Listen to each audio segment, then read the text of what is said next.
अस्सलामुअलैकुम। आकाशा यासीन आपसे मुखातिब है और आप देख रहे हैं न्यूज़ एंड व्यूज़। नाज़रीन, कराची जल रहा है और सियासत दहक रही है। गुल प्लाजा का सानिया 79 जिंदगियां निकल गया, मगर सवाल अपनी जगह मौजूद है कि जिम्मेदारी कौन लेगा। एक तरफ तहकीकाती रिपोर्ट आ चुकी है, आग लगने की वजह भी सामने आ गई है, तो दूसरी जानिब इल्ज़ाम, जवाबी इल्ज़ाम, इस्तीफों के मुतालिबे और विफाक तक कराची ले जाने की धमकियां। पीपल्स पार्टी कह रही है कि गवर्नर सिंध का काउंटडाउन शुरू हो चुका है। MQM कह रही है कि मुराद शाह, शर्जील मेमन और मेयर कराची घर जाएं और सिंध हुकूमत का जवाब है, अगर कराची विफाक के हवाले करना है तो करारदाद लेकर आइए। उधर लाशों पर सियासत के इल्जामात हैं, रेस्क्यू में गफलत के सवालात हैं और अवाम पूछ रही है कि इंसाफ कब होगा। क्या ये साना एहतसाब की तरफ ले जाएगा या एक और फाइल, एक और कमीशन और एक और खामोशी हमारे सामने आएगी। नाज़रीन, प्रोग्राम के पहले हिस्से का तो हमने आपको बता दिया कि इसमें हम इसको डिस्कस करेंगे, लेकिन उसके साथ ही प्रोग्राम के दूसरे हिस्से में बैनुल अक़वामी सतह पर आज बड़ी और ख़तरनाक पेशरफ्त सामने आ रही है, जहां अल्फाज बेड़े और धमकियां आमने सामने हैं। एक तरफ अमेरिकी सदर डोनाल्ड ट्रंप जो बहरी बेड़ों की रवानगी, ईरान की जौहरी सलाहियत के खात्मे और डील की उम्मीदों का ऐलान करते हैं, तो दूसरी जानिब हम देखते हैं कि ईरान जो साफ कह रहा है कि धमकियों के साए में कोई मुज़ाकिरात नहीं होंगे और ऐसा कुछ होगा भी नहीं। ये तो थे हमारे दो टॉपिक्स। हमारे साथ स्टूडियोज़ में हमारे एक्सपर्ट्स भी मौजूद हैं, शकील करार साहब, तारिक सुमैर साहब, सायरा बानो साहब और असगर। बहुत शुक्रिया आप सभी का हमें ज्वाइन करने के लिए। तारिक सुमैर साहब, आपसे प्रोग्राम का आगाज़ करना चाहूँगी। जिस तरीके से इस्तीफों की बातें हो रही हैं, धमकियाँ दी जा रही हैं एक दूसरे को, और ये कहा जा रहा है कि मतलब 15 से 20 दिन में बहुत कुछ जो है वो चेंज हो जाएगा, बहुत सी नई चीज़ें जो हैं वो सामने आने की बातें हो रही हैं। पीपल्स पार्टी रहनुमा तैमूर तालपुर ने एक दावा किया है कि जो गवर्नर सिंध कामरान टिसोरी है, उनका काउंटडाउन जो है वो शुरू हो गया और शायद 15 या 10 दिन में वो निकाले जाएंगे। कुछ ऐसा हो सकता है, कुछ होता नजर आ रहा है, या सिर्फ धमकियां जो हैं वो MQM को दी जा रही हैं कि जो कुछ आप कर रहे हैं वो आपको अब आगे चल के नहीं करना? मेरा ख्याल है जब से 8 फरवरी 2024 के इलेक्शन हुए हैं तो टेसोरी साहब की तब्दीली की कोशिशें और ख्वाहिशें ये आती रही हैं सामने। जब नई हुकूमत बनी थी तो एक मरतबा ऐवान सदर में मैं उनके साथ खड़ा था, तो उनसे मैंने बात की तो वो आगे से मुस्कुराते रहे कि भाई ये अफवाहें हैं। तो मुस्कुराहट से मुझे समझ आया कि ये इनके अच्छी जगह पे, बड़े अच्छे पावरफुल जगहों पे ताल्लुकात हैं, तो ये तो चेंज नहीं हो गए। हर चंद माह बाद एक बात आती है। तो इनको तैमूर साहब जो हैं, तैमूर तालपुर साहब हैं, पीपल्स पार्टी के रहनुमा हैं, तो इनको ये गवर्नर के चेंज की क्या ज़रूरत है भाई, डेट देने की? अगर आपको इतना इशू है, आप चीफ मिनिस्टर को भेजें, बिलावल भुट्टो को भेजें, वज़ीर आज़म शहबाज शरीफ के पास कि भाई हमें ये गवर्नर नहीं चाहिए, लिख के आप दे। ये तो बयानबाजी है, ऐसे ही पॉइंट स्कोरिंग हो रही है कि 15 दिन बाद। वो पहले भी मैंने एक दफ़ा कहा था कि ये पावरफुल जगहों के पर इनकी बड़ी रसाई है अपना गवर्नर साहब की, तो इनकी तब्दीली नून लीग के रहनुमा भी सिंध वाले चाहते हैं कि ये तब्दील हो जाएं, लेकिन प्राइम मिनिस्टर तो नहीं तब्दील कर रहे। और ऐसी कोई बात नहीं, असल बात है इशू है, जो इशू है उसको फोकस नहीं कर रहे, उस पे जो काम होना वो नहीं हो रहा है। इंक्वायरी होनी है, जुडिशल कमीशन बनना है। इन्होंने क्या डिमांड की? जुडिशल कमीशन की डिमांड की ना, तो जुडिशल कमीशन बनेगा तो गैर जानिबदाराना तहकीकात होंगी। कमिश्नर जिसके अंडर सब कुछ आता है, कमिश्नर क्या तहकीकात करेगा? उसकी तहकीकात को कौन मानेगा? अब MQM के लिए मेरी एडवाइस होगी कि वो फौरी तौर पे सिंध की हाई कोर्ट में एक रिट पटिशन दायर कर दें कि कमीशन तो सिंध हुकूमत नहीं बना रही, तो वहाँ जाएं, बुकला की बरादरी को वहाँ लेके जाएं। Chief justice Sindh high court, उन्होंने अपनी आंखों से सारे मनाजर देखे हैं सारी, तो वहाँ जाके एक रिट दायर करें कि भाई ये हुआ है, ये ज़्यादती हुई है, ये जुल्म हुआ है, और इसके हवाले से जो मुस्तकबिल के वाक़यात से बचने के लिए क्या कुछ करना है। तो नए सूबे की जो करारदाद की आपने बात की है, तो वफाक जो है कभी भी करारदादों के ज़रिए किसी प्रोविंशियल हेडक्वार्टर को टेक ओवर नहीं कर सकता। उसका एक ही तरीका होता है, आइन में जो मैंने पढ़ा हुआ है, जो लिखा हुआ है, आर्टिकल 233 और 234, जिसमें गवर्नर राज लगाने का इख्तियार होता है। आप सही कह रहे हैं तारिक सुमैर साहब, आप बिल्कुल सही कह रहे हैं, लेकिन सवाल यहाँ पे ये भी बनता है ना, अगर MQM को पता है कि ऐसा कुछ हो नहीं सकता, फिर वो इस तरह के मुतालिबात क्यों रख रही है साहब? वो अपना वोट बैंक बहाल करना चाहते हैं, अपने वोटर को मुतमिन करना चाहते हैं सिंध के अंदर, जबकि कराची के अंदर। जराये के मुताबिक कराची में वैसे भी जो वोट बैंक है वो स्ट्रॉन्ग है इस वक्त MQM का। किसी ज़माने में होता था, तारक साहब दिल को तसल्ली दे रहे हैं। किसी ज़माने में होता था उनका स्ट्रॉन्ग वो होल्ड बिल्कुल होता था, कोई शक नहीं है। मतलब 2018 और 2024 में उनका स्ट्रॉन्ग वोट बड़ा कम हुआ और पीपल्स पार्टी का बढ़ गया। पीपल्स पार्टी का इंटीरियर सिंध में बड़ा, कराची में भी 1-2 सीटें उनको फालतू कहाँ से दी गई फालतू में दी गई। किसने दी हैं सीटें? 2018 में फालतू में चीफ इलेक्शन कमिश्नर ने दी हैं। जी जी जी। अच्छा, मैंने कहा शायद आप कह रहे हैं किसी और ने दी हैं। जी जी। तो अच्छा, ये अपना मैं जो कह रहा हूँ कि ये दोनों सियासत कर रहे हैं, एमकेएम भी सियासत कर रही है, पीपल्स पार्टी भी सियासत कर रही है। सवाल भी यही है कि जब विफाक के हवाले किया नहीं जा सकता कराची को, तो एमक्यूएम जो है वो बार-बार क्या कर रही है? लड़ाई को देख रही है। सायरा बानो साहिबा, आपने हमें ज्वाइन किया, वेलकम कहूंगी आपको, बहुत शुक्रिया वक्त देने के लिए। मैम, एमक्यूएम जानती है कि ऐसा कुछ नहीं हो सकता, विफाक के हवाले नहीं किया जा सकता कराची को। जो बातें हो रही हैं वो ये भी हो रही हैं कि कराची में जो वोट बैंक है वो एमक्यूएम का स्ट्रॉन्ग है, तो इस तरह की हरकत जो है वो एमक्यूएम की जानिब से क्यों जा रही है? उसके साथ हम देखते हैं कि जिस तरीके से एक धमकी भी दी गई है जो गवर्नर सिंध है कामरान टिसोरी साहब के, उनका काउंटडाउन जो है वो भी शुरू हो गया है। 10 से 15 दिन सिर्फ उनके पास है। ये भी बताइएगा क्या उनको निकाला जा सकता है या सिर्फ धमकियां दी जा रही हैं एमक्यूएम को? अस्सलाम वालेकुम। वो चले, आपका प्रोग्राम है, लेकिन एक ऐसी बात जो किसी ने टेस्टर लगाया है चेक करने के लिए कि देखें क्या होता है। आपको पता तो है कि हर हफ्ते कोई ना कोई ऐसा मौजू निकाला जाता है कि जिससे आपकी हमारी तवज्जो बेसिक मसाइल से हटके हम एक इररिलेवेंट बात पे गुफ्तगू करें। बड़ा कि उससे पहले कहा सूबे बनाने ना, ये आमिर साहब को भेज दिया था, वो एक लैपटॉप लेकर आ गए थे और उन्होंने हिसाब किताब लगा के मुल्क में 22 सूबे भी बना दिए थे कुछ अर्सा पहले। फिर अलीम खान जो अपनी सीट भी नहीं जीते, किंग्स पार्टी में गए, उसके बाद उनको पता नहीं कहाँ से सीट मिल गई और वो अपनी क्या कहते हैं जमीनें और अपने प्लॉट छुड़वाने में लगे थे। वो भी बता रहे थे कि ये सूबे जरूरी है। अभी तक बात ऊपर लेवल तक हुई कहाँ? ये तो आपस में एक दूसरे से झगड़ा कर रहे हैं। और आप मुझे बताइए, क्या किसी भी मुल्क में लिसानी बुनियाद के ऊपर क्या सूबे बनते हैं? जो आइन में लिखा हुआ है, मैं तो नहीं समझती कि इस मुल्क में कोई आइन और कानून है, लेकिन जो भी एक किताब लिखी हुई है उस किताब के हिसाब से इनको करारदाद पेश करनी है जो कि 2/3 अक्सरियत से पास हो। तो आ जाए, करारदाद पास करवा दे, इनको सूबा बनवाना है, फिर उसके बाद ये ऊपर कौमी असेंबली में वो चीज लेकर चले गए। खाम इन्होंने 4-5 नीचे वालों को छोड़ दिया कि जाओ ये बहस करो। एक सोशल मीडिया पे तूफान बदतमीजी बरपा है। अब टिसोरी साहब, बंदा इनसे पूछे, आपको पता है ये बाहर जाते हैं तो कोई ऐसी फ्लाइट लेते हैं जो कि दुबई के ऊपर से भी ना गुजरे, क्योंकि ये अगर ऊपर से भी वहाँ फ्लाइट उतरवा के इनको पकड़ा जा सकता है। और इन्होंने अपने इंतजामात भी जो किए हुए आफ्टर रिटायरमेंट, वो भी किसी दूसरे मुल्क में किए हुए। ये दुबई की तरफ तो जा भी नहीं सकते, आपको पता है ये वहां पर। लेकिन हमने ऐसे, हम अजीम लोग हैं कि हमने यहाँ पर गवर्नर बना दिया। वो किसी भी जमात की तरफ से नहीं थे और पहले मतलब ये कि थोड़ा हमारी तरफ थे, फिर उसके बाद पहले मैडम किसी जमाने में अरबाब गुलाम रहीम साहब के बड़े करीब होते थे, आपको अगर याद हो तो। जी जी वो थे। फिर उसके बाद ये यहाँ फंक्शनल में भी इन्होंने काफी मतलब जिस तरह ये कि घुसने वगैरह की कोशिश की। फिर इसके बाद एमक्यूएम चले गए। इन्हीं की वजह से फारूक सत्तार 2018 में इनका आपस में झगड़ा हुआ था। जी जी, इनको ये एजाज हासिल है कि ये एमक्यूएम को इन्होंने तोड़ दिया था।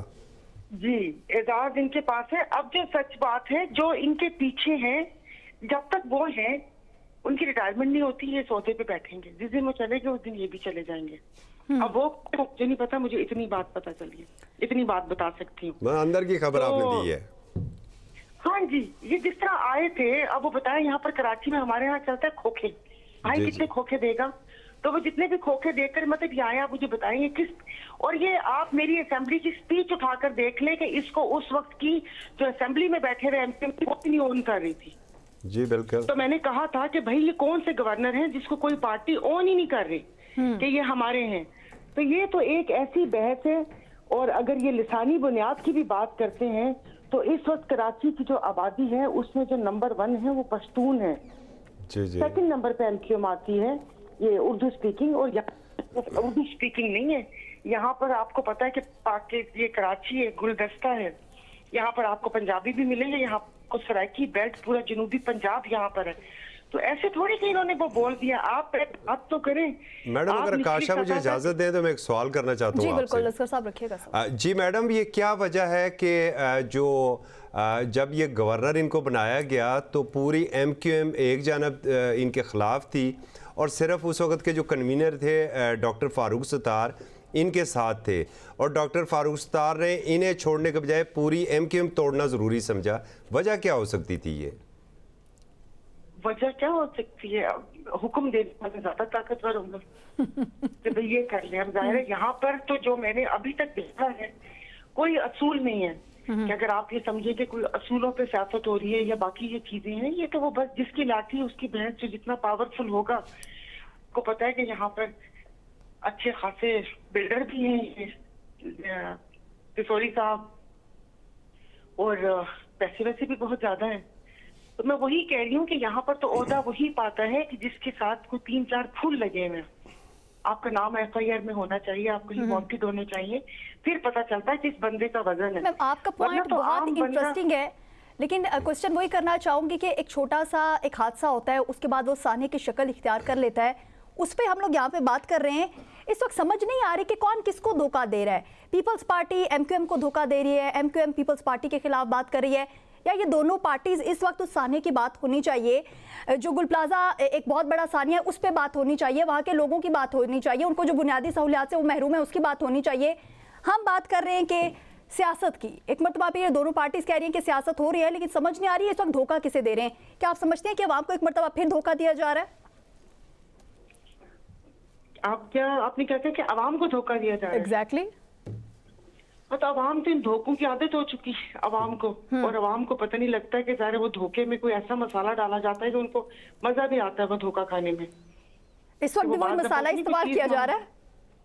हाँ, तो वही हो रहा है अब आपके सामने कि जो जितना बड़ा सामने है कि वो कहते हैं कि दिल लरस जाता है कि हम बात भी करते हैं और जो सारे मनाजर देखे। पीपल्स पार्टी पे बात करें तो वो कह रहे हैं कि हमारी तो गवर्नेंस पे बात ही नहीं करो। वो मुर्तजा आप इस्तीफा देने से कि आग बुझ जाएगी। अरे भाई, आप तो देखा जाए टेक्निकली आप तो मेयर का इलेक्शन ही नहीं लड़े, जो आप कराची के करता धरता बन के बैठे हुए हो। बजाय कि तमीज से बयान देते कि पूरी मैं कोशिश करूंगा कि आइंदा यहाँ पर इस किस्म का हादसा ना हो, वो जिनके अकल घुटनों में है वो कह रहे कि मेरे इस्तीफा दे दें तो आग बुझ जाएगी। और MQM में इनको मैं बारहा कह चुकी हूँ, कराची की आवाम मुस्तरद कर चुकी है, इनको सीट प्लेट में रस्ते मिली है। आप शायद इसको मजाक में ले रही है। 15वीं सीट भी मिल रही थी, उन्होंने बोला भाई अब चौकी से हमने बंदा नहीं खड़ा किया। कराची में कहीं किसी जा नहीं सकते, काम इन्होंने टके का नहीं किया। अपने लोगों के साथ जो उन्होंने महाजर के नाम लोगों के साथ खिलवाड़ किया, अपने लोगों को ये गुटखा और इस चीजों में डालकर और कहा कि अपने घर के बर्तन बेचो और बंदूक लो। जितने लड़के आप देखें, आप इनके एरिया में चले जाएं, आप आंखें मलेंगी। बाग गली मोहल्ले तो ऐसे हैं, आप कहेंगे कोई इंडिया का कोई दूर अफ्तादा गांव है जहाँ पर ये वो बेचारे अभी तक बैठे हैं।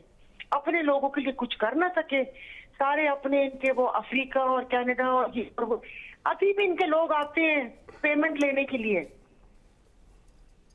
और जो हमने फिर बात लंबी हो जाएगी, बस अब क्या मैं कहूँ। लेकिन मैम, सिंध के तख्त पर जो भी बैठता है उसने अपने पेट भरने की हमेशा कोशिश की है ना। वो जो भी पार्टी आज तक सिंध के तख्त के ऊपर बैठी है उससे तो कराची को ऑन ही नहीं किया कभी। आप बिल्कुल सही कह रहे हैं। अभी जैसा नून लीग बात करती तो बंदा नून लीग से, जब आप वफाक में थे आपने तब कराची के लिए क्या किया? एक मोटरवे तो दे ना सके, टुंडी पुंडी से सुपर हाईवे इसके ऊपर M9 लगाकर पैसा जा रहा है वफाक पे, वो जो टोल टैक्स का, और जिन वहां पर हादसे होते हैं। मसला आप ना अभी भी समझ नहीं रहे। शायद वो कल कहा था ना हमारी मीटिंग है, तो जब अब बहुत सारे मसाइल की निशानदेही हो रही थी, हमारी GDA की कोर कमेटी की मीटिंग थी, अब मुझे समझ ही नहीं आ रही थी निशाना सही नहीं था। भाई जिन्होंने रख के प्लेट में सिंध दिया, क्या उनका वो नहीं? आपको भी पता है, आपको आप जरा लिस्ट उठाइएगा, आप तो जरा आपको तफसील पता होगी कि जितने भी इन पीपल्स पार्टी के ब्लू आइड ब्यूरोक्रेट थे जिन्होंने उन जिलों में एक वो कहते हैं ना आत्त मचाई हुई है, उनको अब पकड़ा जा रहा है। और दुख मुझे ये होता है कि वो कोई पकड़ना अवाम के या आपके या मेरे मुफाद के लिए नहीं है, वो उनको प्रेशराइज करने के लिए उनको पकड़ा जा रहा है, क्योंकि वो बेसिकली फ्रेंड्समैन भी हैं। तो जो कर्ताओं धर्ताओं के पास इतनी ताकत है तो खुदा के वास्ते कोई आवाम के लिए इस्तेमाल कर ले। ऐसे थोड़ी वो तीनों निशान उस पर बैठे हुए और जो इक़्तिदार में नहीं है वो इंतजार में है कि ये तीन अब आंखों से या दिल से उतरते हैं तो हमारी बारी आ जाए। ये सियासत है। एग्जैक्टली वहां पर उधर वो किया हुआ, इधर पीपल्स पार्टी के साथ मतलब ये आपने सिंध दे दिया, आपने बलोचिस्तान पकड़ा दिया कि ये लो बलोचिस्तान में खेलो, सिंध है तो सिंध वो करो। हमारी पार्टी का देखिए क्या मैं कहूँ, हमारे तो नाम लिखे हुए थे लिस्ट के ऊपर कि ये लोग हमें चाहिए ही नहीं सिंध में। बेटा आपने हमारे नामों पर तो गारंटी ली हुई है कि आप जो कहोगे हम वो करेंगे, लेकिन ये बंदे नहीं चाहिए हमें। तो भुख तो आप बजाओ म्यूजिक ताकि हम भी महसूस हो, ढोलक इनके गले में डाले। मैं तो अभी यही बोल रही कि हम तो, आप मुझसे पूछ रही हैं सूबे का, मैं तो सूबे वाले पे बात ही नहीं करना चाहती जिनको इक़्तिदार में लेकर आए हैं, जो ऐवानों में बैठे हुए एक दूसरे का सर फोड़े। हम बात देखेंगे कि हमने इसमें पाँव रखना है इस मसले में या नहीं रखना। अवाम को जवाब दें, अवाम के सामने आए, सिंध कार्ड जो खेलते हैं अपना सिंध कार्ड सामने निकाल कर लाकर फिर लोगों को बताएं। हम तो साइड पर हैं, हमें तो आप लोगों ने निकाला ना, जबरदस्ती निकाला ना। हम तो ऐवाने बाला में ना ऐवाने ज़ेरी में है। तो फिर जो है अवाम को जवाब दें। ये तो आप पूछ रही हो तो मैं जवाब दे रही हूँ, वरना तो इनको मैं जवाब भी ना दूं। लड़ो। सही कहा आपने मैम। इंटरेस्टिंग पॉइंट आपका, इस पे भी हम बात करेंगे, लेकिन शकील करार साहब आपसे मैं ये पूछना चाह रही हूँ कि कमिश्नर कराची और जो एडिशनल आईजी की जो कमेटी है उनकी जो तहकीकाती रिपोर्ट है वो सामने आ गई है और उसके मुताबिक गुल प्लाजा में आग ग्राउंड फ्लोर के फ्लावर शॉप में एक बच्चे के हाथों लगी है।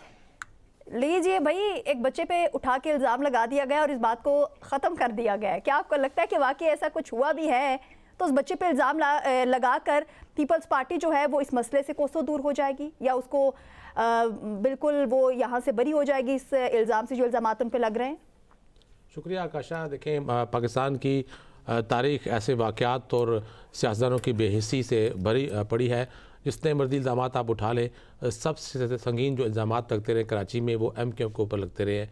और अभी कुछ घंटे पहले ही शजील मेमन ने जो बातचीत की उसमें उन्होंने इल्ज़ाम लगाया कि बल्दिया टाउन के जो 100 अफराद को जलाकर मारने वाले और बत्ताखोरी करने वाले MKM वाले आज किस मुँह से मुतालबात कर रहे हैं। तो ये MKM जितनी मर्जी कोशिश कर ले उसके ऊपर बत्ताखोरी, अगवा, तावान और उसके बाद फिर मुल्क दुश्मनी, तो ये इल्ज़ामात ता हयात उससा चलते रहेंगे, वो कभी ख़त्म नहीं हो सकते हैं। क्योंकि जब भी सियासी हालात ख़राब होंगे, आपके अपने जो शराकतदार हैं उनके साथ आपकी बिगड़ेगी तो ये इल्ज़ामात फिर से दोहराए जाएंगे। तो ये उसकी अब समझ लें कि उसके साथ साथ ये चीज़ें चलती रहेंगी। वो लाख कहें कि हम बेगुनाह हैं, हमने कुछ नहीं किया, लेकिन होता है। सर हम तो कह भी नहीं रहे ना, हम तो आज का सवाल पूछ रहे हैं, आज की बात भी मैं कर रहा हूँ ना कि ये आपने खुद कहा कि एडिशनल आईजी की जो रिपोर्ट है उसमें कहा गया कि बच्चे से आग लगी या बच्चे ने आग लगाई।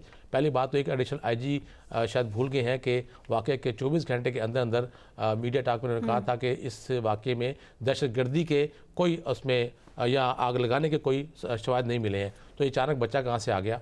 क्या उनके पास कोई फुटेज है, कोई और रिकॉर्ड है, कोई और सबूत है, कोई गवाह है जिसने मरने से पहले देखा हो, कोई गवाह ऐसा जिसने मरने से पहले देखा हो कि वो बच्चा आग लगा रहा है? तो ये बातें आप किसको बेवकूफ़ बना रहे हैं? ये आपके सामने आनी है, ये आपके आगे आनी है।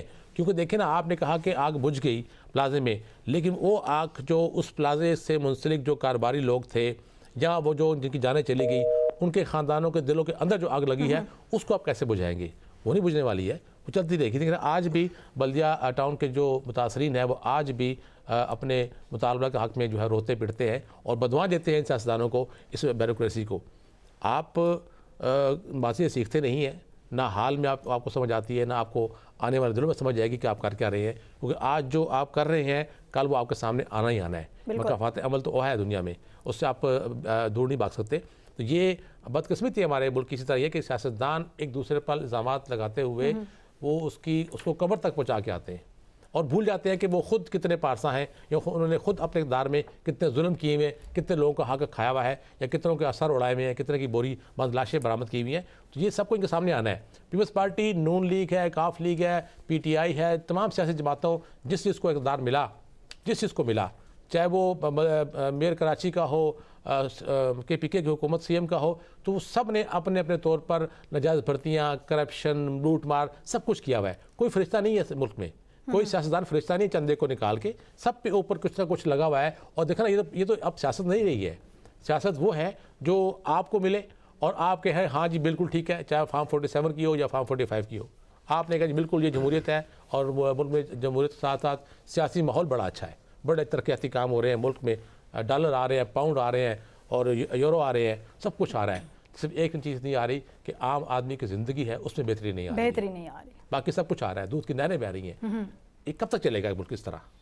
आपने आज भी आप अंदरूनी पंजाब, अंदरूनी बलोचिस्तान, अंदरूनी KPK, अंदरूनी सिंध आप चले जाएं, आज भी आपको कई जगहों पर जानवर और इंसान एक ही तालाब में पानी पीते नजर आएंगे। ये बात मैं दवा से कर रहा हूँ, मैंने खुद देखा है। तो ये चीज़ें जिस मुल्क में हो कि आम आदमी बेसिक चीज़ को तरस रहा हो, बिजली को, पानी को, साफ पानी को, तालीम को, सेहत को, आप कैसे दावे कर रहे हैं मुल्क में तरक्की हो रही है?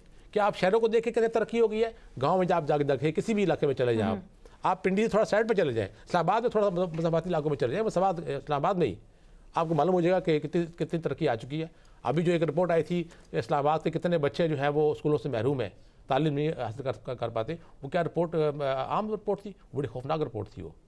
आप अरबों रुपये लगाना दावा करते हैं तालीम के ऊपर, तो बच्चे को क्यों स्कूल से बाहर है?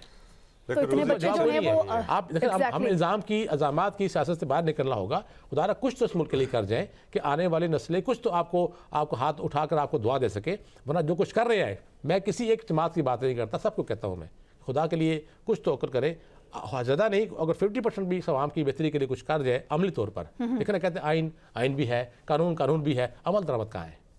जहाँ दिल करता है आप आइन निकाल के उस पर अमल दरामद शुरू करते हैं क्योंकि आपका मफाद होता है। जहाँ आपको जरूरत पड़ती है कहते हैं नहीं आइन तो उस पर खामोश है, फिर नए आइन ले आते हैं, फिर नए शिक्के ले आते हैं। तो ये गेम कब तक चलेगी? कब तक इस तरह आवाम के जज्बात और उनके जो मसाइल उनसे खेलते रहेंगे?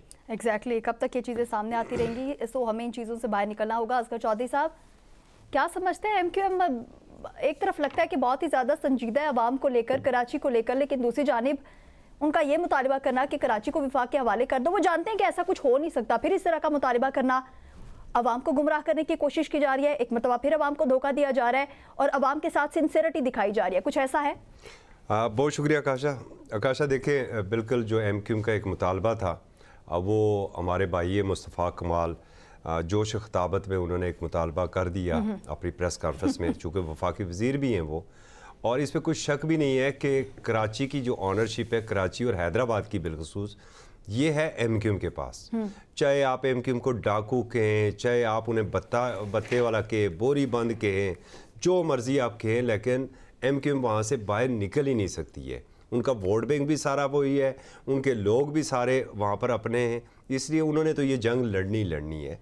बात ये जोश ख़ताबत में इन्होंने बात तो कर दी। कल ख्वाजा इज़हार से जब मेरी इसके ऊपर बात भी हुई, इवन के इजाज़ुल हक साहब से हमने पूछा तो उन्होंने कहा हाँ मुल्क में मार्शल लॉ लग जाए तो हो सकता है, उन्होंने तो ये बताया। और ख्वाजा इज़हार जो है वो ये कह रहे कि भाई एक एग्जीक्यूटिव ऑर्डर जारी होना है और ये मुतालबा हमारा नहीं है। ये कराची की बिज़नेस कम्युनिटी ने भी जब फील्ड मार्शल साहब से मुलाकात की थी तो ये मुतालबा सामने रखा था कि वो लोग तंग आ चुके हैं, रोज़ाना बत्ते की पर्चियाँ, शहर खंडरात में तब्दील हो चुका है, काम वहाँ पर शहर में कुछ हो नहीं रहा है। पीपल्स पार्टी सिंध में उसकी हुकूमत है, उसका सारा फोकस इंटीरियर सिंध के ऊपर है, कराची और हैदराबाद पर वो फोकस नहीं है। और अमलन हमें नज़र भी आता है जो कराची और हैदराबाद के मसाइल होते हैं। एक बड़ा इंपॉर्टेंट कल एक टर्निंग पॉइंट था जब गवर्नर ने एक प्रेस कॉन्फ्रेंस की और गवर्नर ने उस प्रेस कॉन्फ्रेंस में ये किया। अब देखें ना, ये हमारे सियासतदान पता नहीं ये कब सुधरेंगे, कब ये राय रास्त के ऊपर आएंगे कि मेरे पास ब्रीफकेस भरे हुए हैं सबूतों के, और अगर मेरा ज़बान खलवाई गई तो मैं वो ब्रीफकेस खोल दूंगा सबूतों के जो पीपल्स पार्टी की करप्शन है। इसके ऊपर टालपुर साहब ने फिर कहा जी कि आपने इसको भी सियासत की नजर कर दिया। सवाल तो ये है ना, असल इशू क्या है कि लोग बात कर रहे गोल प्लाजा की, लोग बात कर रहे रिलीफ की, लोग बात कर रहे रेस्क्यू की, अपने प्यारों की शनाख्त की बात कर रहे। आप दोनों पार्टियां आपस में लड़ रही हैं और उस इशू से आपने पूरी कौम को डाइवर्ट कर दिया दूसरी जानब लड़ाई की जानब। ठीक है, इन्होंने कहा जी कि हम इसके ऊपर जो है वो गवर्नर को तब्दील करेंगे। लेट नाइट मेरी MQM से जब बात हुई उन्होंने कहा जी कि बिल्कुल वो करें, उनका हक है वो गवर्नर को तब्दील करें, हमें इतना कोई शौक भी नहीं है, लेकिन हम जुडिशल कमीशन के मुतालबे से पीछे नहीं हटेंगे। अभी आपने रिपोर्ट की बात की, हमें अपने ज़राए से पता चला कि वो रिपोर्ट तैयार हो चुकी है। CM साहब पता नहीं कब उसको पब्लिक करते हैं, उनकी टेबल तक आज शाम तक वो रिपोर्ट पहुँच गई है।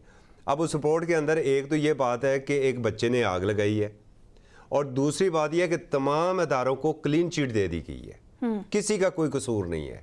बस सिर्फ एक वो बच्चा जो था वो सबसे बड़ा मुजरम है। ना वहाँ पर रेस्क्यू वाले मुजरम हैं, ना वहाँ पर पुलिस वाले हैं, ना वहाँ पर सिंध बिल्डिंग कंट्रोल अथॉरिटी, ना मेयर कराची, कोई वहाँ पर नहीं है। देखिए इससे बड़ी और बदकिस्मती क्या होगी, जरा आप ये भी बता दें। नहीं, वो अभी रिपोर्ट में आ जाएगा ना। जो टिम्बर मार्केट में जो आग लगी थी उसका कसूरवार कौन था, ज़रा ये बता दें। रीजेंट प्लाजा पर जो आग लगी थी, और हमने आपके पिछले प्रोग्राम में बताया था कि 2400 के लगभग वाक़यात हुए हैं सिर्फ 2025 में। कितनों को आपने कटहरे में लेकर आए हैं, कितनों के खिलाफ आपने कार्रवाई की है? जब एमक्यूएम बात करती है, हो रही है कि इल्जाम तराशियां हो रही है, पीपल्स पार्टी जो है वो एमक्यूएम पे इल्जामात लगा रही है, एमक्यूएम जो है वो पीपल्स पार्टी पे इल्जाम लगा रही है। जिस तरीके से पीपल्स पार्टी का कहना है कि 2 साल पहले जो हमारा मेयर था वो तो 2 साल हुए उसको आए हुए, इससे पहले तो मेयर जो था वो एमक्यूएम का था, तो सारी रिस्पॉन्सिबिलिटी जो है वो उनकी है।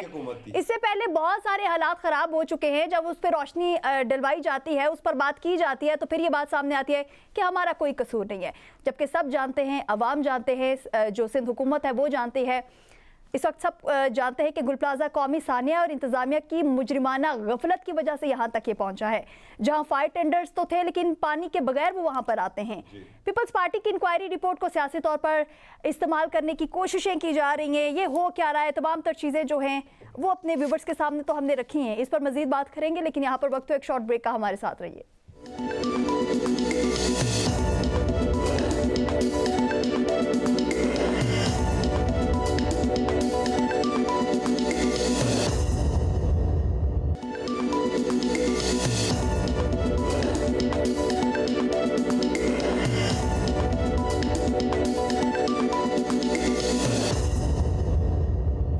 Welcome back. एक मरतबा फिर आपको खुशामदीद कहेंगे। नाज़रीन, ब्रेक पर जाने से पहले भी यही बात हो रही थी कि अब निकल जाना चाहिए सियासत से, मतलब सियासत की बातें तो हो रही हैं और बहुत सी पार्टीज़ हैं, बहुत से वज़रा ऐसे हैं जो उनकी जानिब से ये भी कहना है कि अगर हम सियासत नहीं करेंगे तो हम क्या करेंगे। चलो उससे थोड़ा सा हट जाते हैं।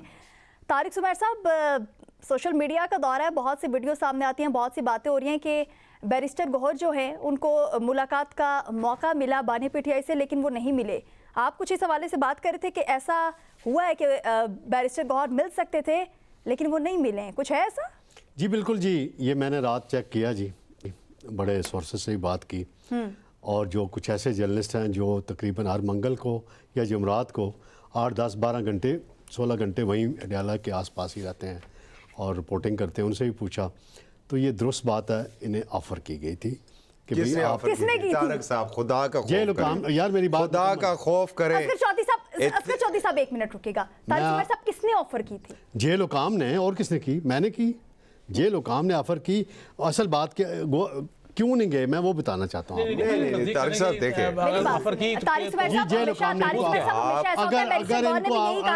अगर इनको तरदीद भी की है, मेरी बात सुन लेना, भी की है, ये भी कहा है मेरी बात सुन ले, जब मुलाकात का दिन होता है तो मैं वहां पे जाता हूं, मैं वहां पर वेट करता रहता हूं और उसके बाद जब मुलाकात नहीं करवाई जाती तो मैं वापस आ जाता हूं। लेकिन इस मर्तबा आप कह रहे हैं कि मुलाकात की इजाजत दी गई थी, वो खुद नहीं मिले। वो आप दागल इतनी अच्छी कि मुलाकात की ऑफर कर रही है और मीडिया को नहीं बता रही है, एलामिया नहीं जारी कर रही है। असगर चौधरी साहब, हुकूमत नहीं कर रही, तारिक सुमैर साहब मैडम आकाशा, क्या हुकूमत के पास इख्तियार नहीं है तो जेल सुप्रीडेंट के पास इख्तियार है मुलाकात का? बस हो गया ना, हो गया। तारिक सुमैर साहब बताइएगा। नहीं, मैं ये अपना जवाब दे दे, मैं फिर बात नहीं तारिक साहब बताइएगा। सवाल कर रहे हैं आपसे, आपने इतना बड़ा दावा किया है, नहीं होने देते, बीच में पड़ जाते हैं। नहीं पढ़ नहीं आता, दागल का जो नाका, बात ना करें, अनपढ़ नहीं आते, आप सवाल कर रहे हैं आपसे। दागल का जो नाका है वहाँ रोका जाता है, कल इनको वहाँ पे रोका नहीं गया, इनको आगे तक जाने दिया गया। ये मेन गेट तक गए, इन्होंने कहा कि जी मैं अकेला नहीं जाऊँगा, मेरे साथ कोई वकील या फैमिली का, तो वो वेट करते रहे। उन्होंने ऊपर रब्ता किया तो उन्होंने फिर कहा कि जी वो पॉसिबल नहीं, आपके मुतालिक मैसेज है कि आप मिल सकते हैं।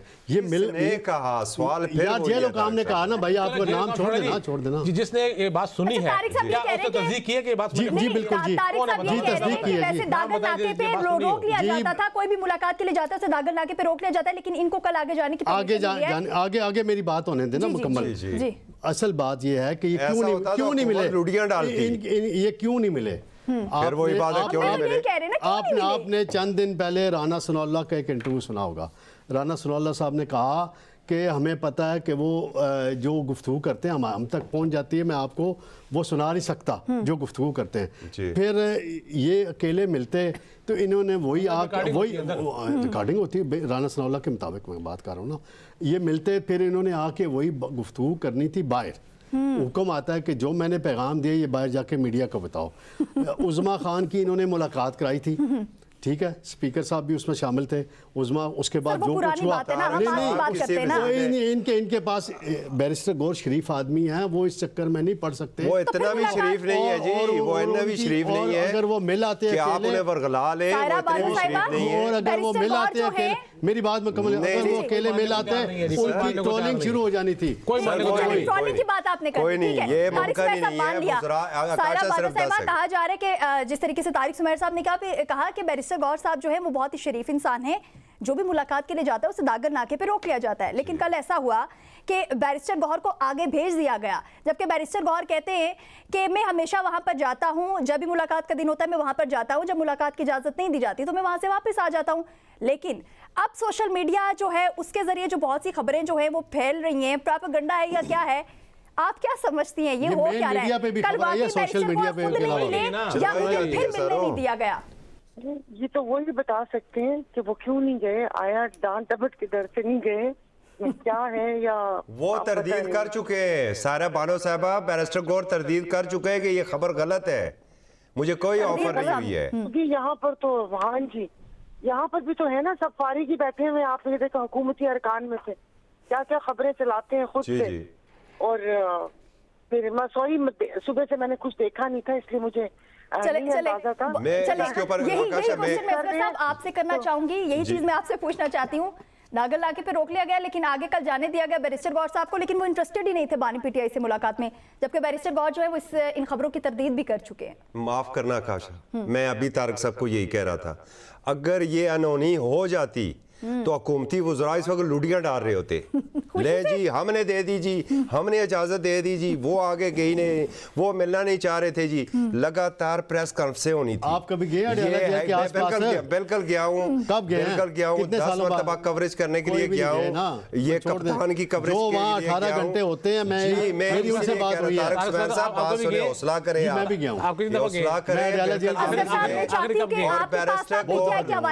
कुछ खबरें होती हैं, वो जो खबरें हैं ना वो प्लीज हमारी जी। एक तो जो इमरान खान साहब की तबीयत ठीक नहीं है, उनकी आंख में एक प्रॉब्लम है, ये ज़राए से ये खबर चल रही है। शौकत खानम ने इसके ऊपर बड़ी तशवीश का इजहार किया है, उनकी प्रेस रिलीज पूरी जारी हो चुकी है। ये खबर चल रही है कि इमरान खान को हफ्ते और इतवार की दरमियानी शब पिम्स ला के उनका चेकअप किया गया, ये खबर भी चल रही है। ज़राए से ये भी खबरें चल रही हैं। अब बात ये है कि ये दावा कर रहे हैं और जानबूझ के ये चीजें के डॉक्टर्स उनका मायना कर चुके हैं। शौकत खानम वाले कर रहे हैं, जो बातें पीटीआई कर रही है, इनको जरा कूल डाउन कर सके कि जी हमने तो कहा था भाई आए ना, क्यों नहीं वजीर मुमलिकत दाखिला बताते, आए जरा बता दें जी कि हमने जाने की इजाजत दी थी। उज़मा साहबा क्यों नहीं जो इन्फॉर्मेशन की है पंजाब की वो बता दें कि जी हमने जेल हुकाम ने इजाजत दी थी। आप एक वैसे ही शुरली छोड़ रहे कि बस ठीक है जी, और ये एक निजी चैनल टीवी के रिपोर्टर के छुड़ाई गई है और पीटीआई इसके ऊपर रात को तरदीद कर चुकी है। वो रिपोर्टर्स आपसे और मुझसे ज्यादा बाखबर है। आपका पॉइंट आ चुका है, आपने कहा कि पीटीआई की जानिब से बैरिस्टर गौर की जानिब से इन खबरों की तरदीद जो है वो की जा चुकी है। जो दूसरा टॉपिक है उसकी जानिब बढ़ेंगे, जिस तरीके से हमने कल भी बात की थी कि अमेरिका की जानिब से कुछ शराइत जो है वो ईरान के लिए रखी गई हैं, लेकिन ईरान उनको मानता है या नहीं मानता, वो तमाम तर चीज़ें तो कल के प्रोग्राम में डिस्कस हुई थी। लेकिन आज बात करेंगे ईरान का अमेरिका से हालिया राब्तों, और जो मुज़ाकरात की दरख्वास्त है उससे साफ साफ इनकार कर दिया। उन्होंने कहा कि हमारी जानिब से कुछ भी ऐसा नहीं हुआ। तारिक सुमैर साहब जो ईरानी वज़ीर ख़ारजा हैं वो भी कहते हैं कि धमकियों और हद से ज़्यादा अगर मुतालिबात के साथ बातचीत जो है वो होगी तो वो मुमकिन ही नहीं है, मतलब ऐसा हो भी नहीं सकता।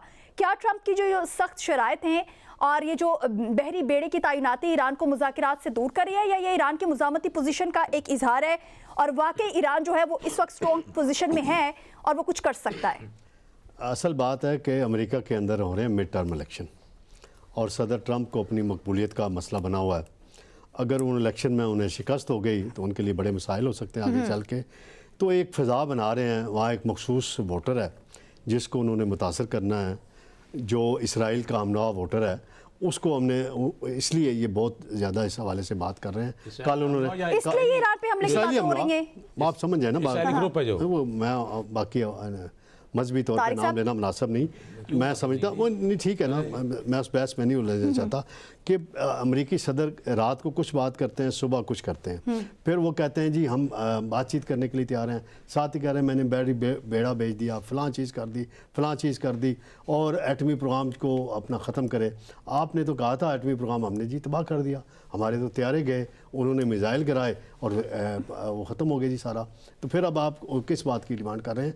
तो अमेरिकी सदर को अंदरूनी जो सियासी मसाइल का थोड़ा बहुत सामना है उससे तवज्जो भी हटानी है, आवाम को लगाना कि देखो जी मैं आपकी खातर जी ईरान को मैं बिल्कुल तबाह करूँगा, मैं ये करूँगा। और इसराइल को उन्होंने खुश करना है। इसराइल के वज़ीर-ए-आज़म नेतन्याहू भी बड़ी सख्त ज़बान इस्तेमाल कर रहे हैं, और वो तो यहाँ तक बात कर रहे हैं कि गज़ा के अंदर जो अमन बोर्ड बना है उसमें ना तुर्किया की फ़ौज आए ना कतर की फ़ौज आए। कतर की फ़ौज तो वैसे भी इतनी सी है।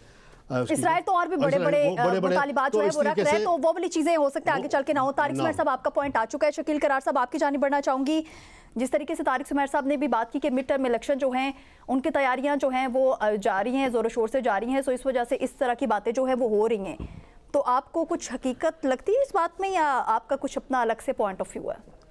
आकाशा, एक चीज़ जो दुनिया जान चुकी है और इसराइल की और अमेरिका की और यूरोप की वो इतनी बड़ी बदनामी का बायस बनी है, लेकिन उस पर क्योंकि सेंसरशिप लगी हुई है पूरी दुनिया में, पाकिस्तान समेत मीडिया पर, कि उस सवाल से आप खुल के बात नहीं करनी है, लेकिन मैं कर रहा हूँ कि इससे बड़ी नाकामी क्या होगी इसराइल की, उसके इत्तेहादियों की, उसके हमायतियों की, कि अरबों डॉलर आप लगाने के बावजूद आपके पास दुनिया के तमाम तर वसाइल है, आपके पास तमाम तर टेक्नोलॉजी है, लेकिन आपके तकरीबन जो सैकड़ों यरगमाली थे हमास के पास, आप उनको तलाश नहीं कर पाए थे।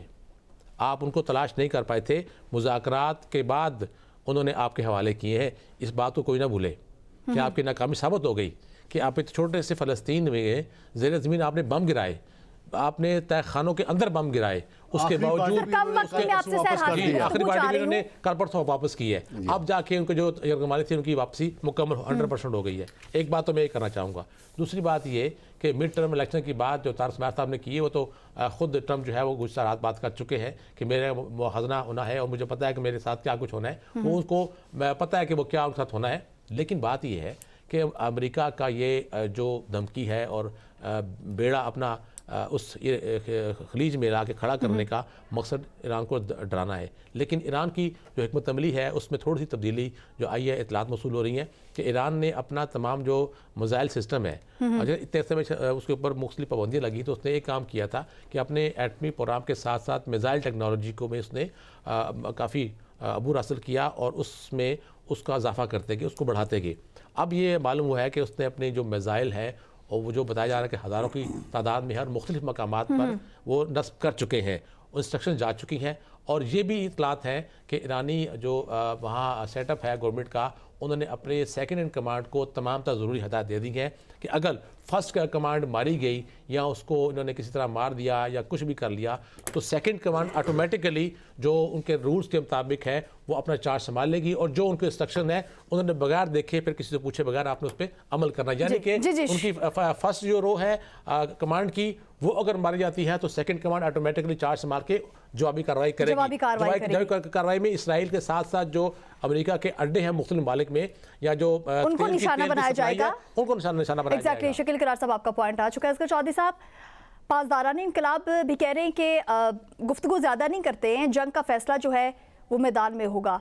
इस चीज़ से और इस बयान से ये चीज़ सामने आती है कि ईरान जो है वो इस वक्त पावर में लग रहा है, स्ट्रॉन्ग पोजीशन है, और इस तरह के जो बयानात हैं जो कि ईरान की जानिब से इस वक्त सामने आ रहे हैं, ये साबित करते हैं कि वो जंग कर सकते हैं। अगर कोई हमला होगा तो जवाबी हमला उससे ज़्यादा सख्त हो सकता है। जी बिल्कुल काशा, देखें ना, अगर आप ईरान को देखें तो ईरान की जो हुकूमत है ना, उसके पीछे ईरानी कौम खड़ी है, और जो अमेरिका का मुकाबला कर रही है ना, वो ईरानी कौम कर रही है। सिर्फ उसकी अफवाज नहीं कर रही है, वो अपनी अफवाज के पीछे वो लोग खड़े हैं, और यही वजह है कि आज तक वो हारे नहीं हैं।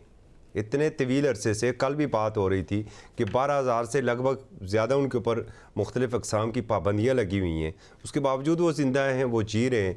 इन्होंने कहा जी कि हमारा बहुत बड़ा आलीशान, रात को तो प्रेसिडेंट ट्रंप ये कह रहे थे बहुत आलीशान हमारा बैरी बेड़ा जा रहा है खलीज में, ठीक है, और अब वो मुज़ाकरात के ऊपर आ जाएगा। तो इन्होंने क्या किया कि अपनी वो 3,000 के लगभग जो किश्तियाँ थी ना, वो भी ज़रा समुंदर में छोड़ दी और एक मैसेज दिया गया कि हम भी तैयार हैं, अगर आप आते हैं, जंग है तो फिर हम तैयार हैं, जंग ही सही। शकील करार साहब की बात से बिल्कुल मैं इत्तेफाक करता हूँ। जो हालिया जंग हुई थी ईरान और इजराइल की, उससे ईरान ने बहुत कुछ सीखा है। देखे ना, पर एकदम आप उनकी जो मेन लीडरशिप थी उसे निशाना बनाया गया, उनके जो साइंसदान थे उन्हें निशाना बनाया गया। अब ज़रा वो जो कार्रवाई थी उसके बाद वो काफ़ी कुछ सीख चुके हैं उससे, और मिसाइल टेक्नोलॉजी बेहतरीन उनके पास इस वक्त मौजूद है और उस पर वो हैं भी खुद कफील, खुद ही सारा कुछ वो कर रहे हैं। उन्हें ज़रूरत किसी पुर्जे की भी बाहर से ज़रूरत नहीं है। ये बड़े दिए कल किस्म के बैरी बेड़े भेज के बड़ी खुशी मना रहे हैं जनाब प्रेसिडेंट ट्रंप साहब कि हम उन्हें गोड़ों के बाहर ले आएंगे, वो सरेंडर कर देंगे। जी, कोई ख़तरा नहीं है ईरान को। इजराइल यहाँ से कोई एडवेंचर करना चाहेगा क्योंकि पहले भी उसे सुबकी हो चुकी है। अगर इजराइल भी कुछ करता है ना तो उसी शिद्दत के साथ दोबारा जवाब मिलेगा इजराइल को। खित्ते में जंग के बादल तो है और नो डाउट कि जहाँ जहाँ पर अमरीकी अड्डे हैं उन ममालिक में भी ईरानी रिएक्शन का खतरा मौजूद है। कुछ दिन पहले नेतन्याहू की जानिब से जो एक पैगाम चाहता हूँ आपकी इजाज़त से जी, यूएई का बड़ा अहम स्टेटमेंट आया था कि हमारी फ़ज़ाई हदूद इस्तेमाल नहीं होगी, और गुज़श्ता रात सऊदी वलीअहद मोहम्मद बिन सलमान की टेलीफोन पे बात हुई है ईरान के सदर के साथ। तो मैं इसको भी बड़ी अहमियत देता हूँ, हालांकि माजी में सऊदी अरब और ईरान के ताल्लुकात, सदर आसम पहुंचे हुए हैं फैमिली के साथ वहाँ पे, वो अलग मामला है। लेकिन ये बड़ी अहमियत की अमल है कि इस्लामी ममालिक जो हैं वो ईरान के साथ यकजहती का इज़हार कर रहे हैं, डिस्कशन कर रहे हैं और उसको उसके हवाले से सिफारती सतह पर साथ देने की बात। बहुत शुक्रिया तारिक साहब। और फिर वही बात करेंगे कि किस तरीके से ट्रंप जो है गज़बोर्ड, उसके बाद ये चीज़ें सामने आती हैं, उससे पहले एक मुआहिदा होता है, उस मुआहिदे पे भी कोई अमल दरामद नहीं होता है, उसके बाद इसराइल की जानिब से मुसलसल कहा जाता है कि हम तो इस मुआहिदे को मानते ही नहीं है, और उसके बाद गज़ा पीस बोर्ड में भी उन्होंने बैठने से इनकार कर दिया। सो नेतन्याहू के फ़लस्तीनी रियासत की इजाज़त ना देने, और फिर उसके बाद हम देखते हैं कि ट्रंप के जो गज़ा पीस बोर्ड की अहमियत जो है वो भी खुल के हम सब के सामने आ चुकी है। सो इस पर भी बात होगी, लेकिन अगले प्रोग्राम में। बहुत शुक्रिया शकील करार साहब, तारिक ज़ुबैर साहब, सारा बानो साहब और असगर चौधरी साहब, आप सभी हमारे साथ मौजूद थे। इसी के साथ अपनी मेज़बान आकाश यासीन को दीजिए इजाज़त। खुदा हाफ़िज़।